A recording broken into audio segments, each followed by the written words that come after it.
Yeni videodan herkese selam dostlar. 8 Eylül yaptık. Ben yapmadım. Videoya böyle buz gibi soğuk bir espriyle başladım. Macaristan Slovakya sınırına doğru gidiyorum. Yaklaşık 2 kilometre yolum kaldı. Slovakya'ya girer girmez hemen ülke değişimini yapacağım takograftan. Epeydir kullanmadığım bir kapıyı kullanacağım bu sefer. Çizne'den gideceğiz. Yani Slovakya'dan Polonya'ya giren diğer kapı bu. O kayak merkezinin olduğu yer. Bu ne lan?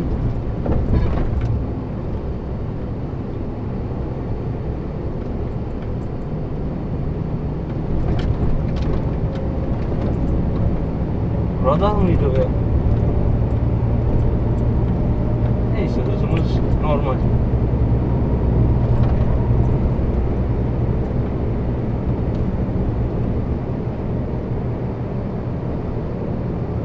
O yol da çok güzel. Orada da çekim yaparım. Bu videoda böyle çok konuşmadan yolun relax mod diyelim. Böyle bir şey yapmak istiyorum. Elimden geldiğince çenemi tutacağım.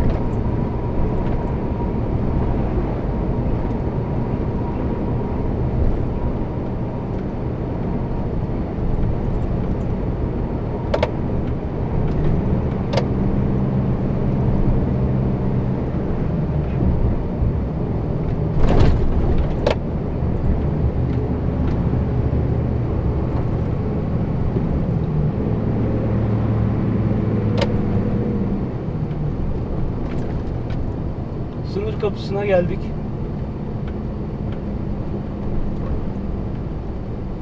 Burası Macaristan-Slovakya sınır kapısı Şai. Rotayı takip et 2,9 kilometre. Hobbitlerin yaşadığı Şai.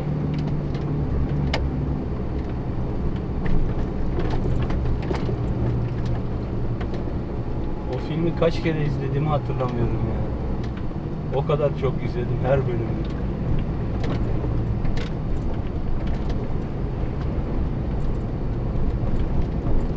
Kitabını okumak istiyorum aslında alıp ama kitap fiyatları birazcık uçuk. Öyle eski kitapçılardan falan denk getirirsem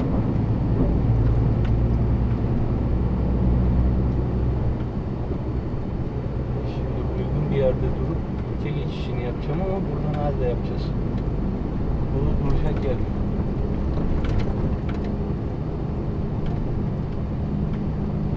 Neyse, sıkıntı değil. İleride bir yerde dururuz.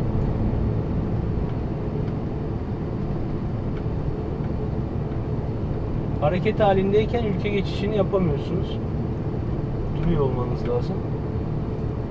Bu yeni akıllı takolarda otomatik olarak geçtiğiniz ülke sınırının plaka işareti çıkıyor. Ancak sizin yine manuel olarak onu onaylamanız gerekiyor. Onun için de durmanız gerekiyor.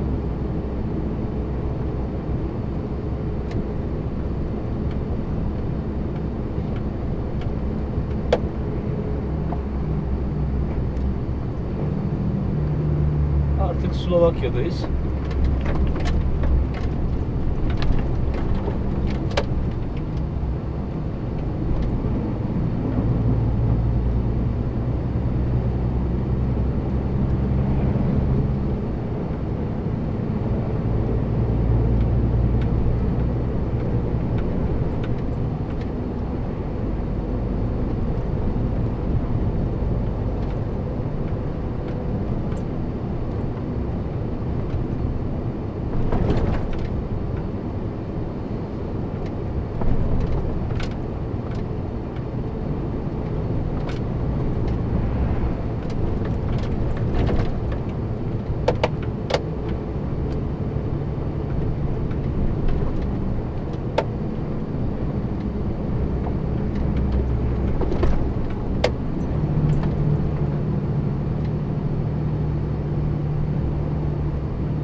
Dönelada'da ikinci çıkışı kullan.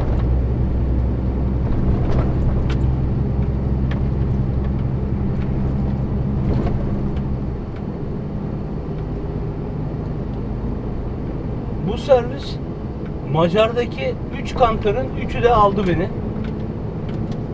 Şöyle, kantarları daha önce anlattım mı hatırlamıyorum. Tekrar 300 metre söyleyeyim. sonra Dönelada'da ikinci çıkışı kullan. Tabii ki bilmeyen arkadaşlar için. Kantarların olduğu yere Şahi'deki, yani Macaristan'ın son kantarı, Slovakya'ya girmezden önceki kantar haricindeki hepsine mecburen girmek zorundasınız. Kantara giriyorsunuz. 50 kilometre hız sınırı var. Takip mesafesi en az 50 metre olmalı.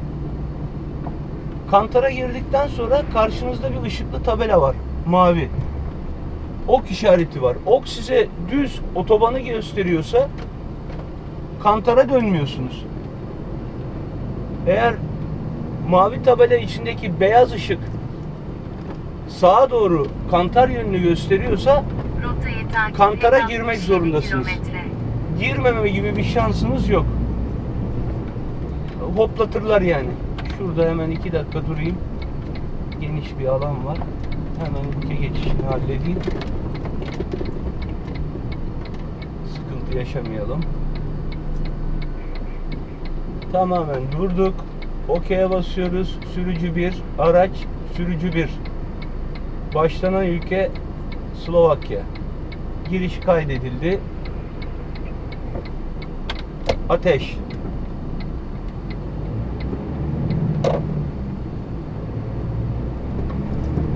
Yani kantarı es geçerseniz bir sonrakinde hoplatırlar. Ağır cezaları var. Ya da polis peşinize takılır muhtemelen. Çünkü kantarların içinde polis de oluyor. Öyle bir şey yapanını denk gelmedim. Muhabbetini de duymadım. Mesela Türkiye'de kantarları es geçtiğinizde yüklü miktarda ceza geliyor peşiniz sıra. Dolayısıyla o kantarların üçü de beni aldı. Daha önce hiç başıma gelmemişti. Bir sıkıntı var mı? Yok. Tonajım yasal sınırlar çerçevesinde. Ya yerde bir algılayıcı var. O tonajı hissediyor. Sizi ona göre alıyorlar. Çünkü dingil kalkıkken, yani hafif tonajda hiçbir kantara girmedim 2 serviste. Bilemiyorum. Olabilir. Sadece tahmin yürütüyorum.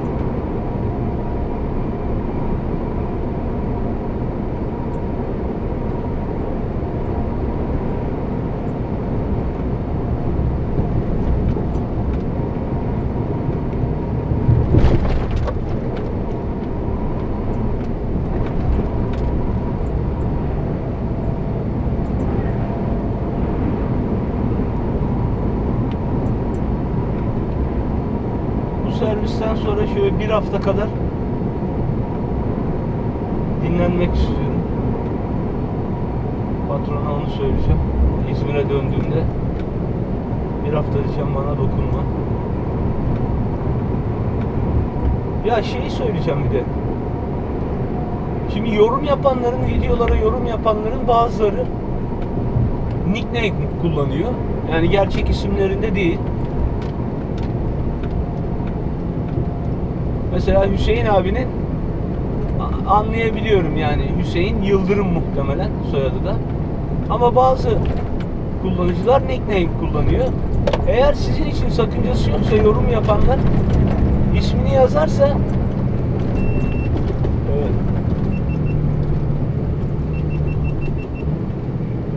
Buna ne oldu?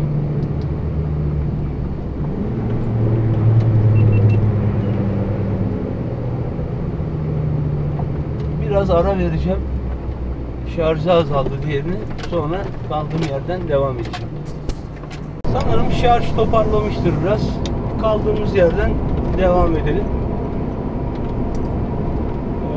Nickname ile ilgili konuşuyordum. Yorum yapanları. Yani sakıncası yoksa sizin için isminizi yazarsanız hitap etmem daha kolay olur. Bu arada az önce geçtim.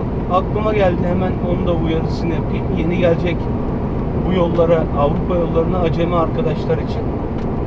Şu gözlüğü çıkarayım şurada. Demiryolu geçitleri var. Kontrolsüz geçitler çok fazla. Bizdeki gibi değil. Yani öyle her demiryolu geçitinde tamtamlar çalışmayabiliyor. Işıklı uyarılar var. Eğer kırmızı ışık 2 tane pıt pıt pıt pıt yanıp sönüyorsa tren geliyordur abi. Durmanız gerekiyor. Bu gerçekten önemli. Çünkü demiryolu geçişleri çok yavaş olabiliyor. Olası bir oradaki sıkıntıda Allah muhafaza trenin altında kalırsınız. Buranın güzelliğine bir bakın ya. Ya burası çok güzel abi ya. Buralardaki en büyük korkum, gece buralarda sürmemek istememin bir sebebi de o. Abi çok fazla geyik sürüsü var. Çarparım diye çok korkuyorum. Çarpmamak için manevra yaparım diye daha çok korkuyorum. Çünkü bu taksi değil, öyle pıt pıt. Zaten yolların bazı bölümleri çok bozuk. Bildiğin yolla kavga ediyorsun yani. Arabayı yolda tutmak için sürekli mücadele ediyorsun. Bir de öyle bozuk bir satıhta hayvandan kaçacağım diye manevra yapmak çok daha büyük tehlike. Bu da aklınızda bulunsun. Daha önceki videolarda belki söyledim. Bunu sıklıkla kendime böyle telkinde bulunuyorum. Hani olası bir önüne hayvan çıkması durumunda kaçış manevrası yapmamaya kendimi şartlamaya çalışıyorum. Çünkü riskli bir durum. Refleksle kurtarmaya çalışıp çok daha büyük zararlar verebilirsiniz kendinize. Konuşmayacağım dedim. Gene bir şeyler anlattım da. Tamam, relax moda geçiyorum.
İç kamera yine kapandı. Şarjı tam dolmamış. Bu videoyu böyle keseyim. Biraz orta kamera toparlasın kendini. Ondan sonra yine çekeriz. Kendinize çok iyi bakın. Sonraki videolarda görüşmek üzere. Hoşça kalın.